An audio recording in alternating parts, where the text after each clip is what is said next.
Israeli Prime Minister Benjamin Netanyahu Monday called an attack that killed about 45 Palestinians in the southern Gaza city of Rafah late Sunday a tragic mistake that will be investigated. In a conversation with VOA's Flashpoint Global Crisis Program, correspondent Linda Gradstein reviews what happened. Israel says that it was targeting two senior Hamas officials who had been active in supporting attacks against Israel in the West Bank. They were both killed.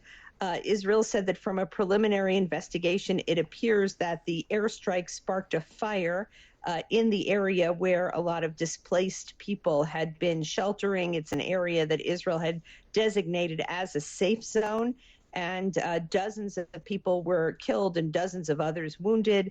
Israel says it was acting within the boundaries of international law and that it will investigate.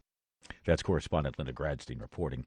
The European Union's foreign policy chief Josep Borrell Monday insisted Israel must abide by the UN top court's rulings and end its offensive in the southern Gaza city of Rafah. Details from VOA's Tommy McNeil. Borrell also questioned the possible involvement of authorities in the settler violence against Palestinians in the occupied West Bank. He further pressured Israel to take immediate actions to make sure that tax income meant for the Palestinian authorities are no longer stopped. Borrell insisted Israel had, in his words, driven the Palestinians to the edge of a catastrophe because the situation in Gaza is beyond words. The occupied West Bank is on the brink, risking an explosion any time. Tommy McNeil, VOA News. Ukrainian President Volodymyr Zelensky and Spanish Prime Minister Pedro Sanchez held a news conference in Madrid Monday to announce a security deal for Ukraine. This is VOA News. North Korean state media has reported a rocket attempting to launch a military satellite into orbit exploded in midair Monday. Associated Press correspondent Mike Hempen reports. The North's official Korean Central News Agency says the launch of the spy satellite happened at North Korea's main space center, but the news agency says the rocket blew up soon after liftoff due to a suspected engine problem. South Korea says it detected a launch trajectory believed to be a spy satellite from the North's main space center, but 4 minutes later, many fragments were spotted in the waters. In Japan's NHK Public Television reports an image captured by a camera in northeastern China showed an orange light in the sky and then an apparent explosion a moment later. I'm Mike Hempen. In opening remarks at the World Health Assembly in Geneva Monday, World Health Organization Director General Tedros Adhanom Ghebreyesus said he's confident there will be an agreement on a global pandemic treaty one day. The comments come after negotiators Friday failed to produce a draft of a deal after more than 2 years of negotiations. The goal is to set international standards for sharing technology and treatments in the event of another pandemic to ensure all countries have equal access. In his remarks Monday, Tedros said he still has faith a treaty could be agreed to. We all wish that we had been able to reach a consensus on the agreement in time for this health assembly and cross the finish line. But I remain confident that you still will, because where there is a will, there is a way. Health officials from the WHO's 194 member states are seeking to wrap up more than 2 years of negotiations on new rules for responding to pandemics during the World Health Assembly, which begins Monday and runs through June 1st. Memorial Day is in the United States, the 156th observance of the federal holiday, originally set aside for honoring and mourning the U.S. military personnel who died while serving the country. U.S. President Joe Biden marked the day with a traditional ceremony honoring fallen soldiers during the Memorial Day ceremonies at Arlington National Cemetery outside the nation's capital. Biden placed a wreath of flowers at the Tomb of the Unknown Soldiers, where he was accompanied by Vice President Kamala Harris and Defense Secretary Lloyd Austin. We gather at this sacred place, at this solemn moment, to remember, to honor the sacrifice of the hundreds of thousands of women and men who've given their lives for this nation. Earlier in the day, Biden hosted a White House breakfast in honor of Memorial Day that included administration officials, military leaders, veterans, and families families of those who gave their lives for the country.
Thank you for watching. Can you do me a favor? Please leave a comment in the comment section below. That would really help. Thank you, and see you again soon.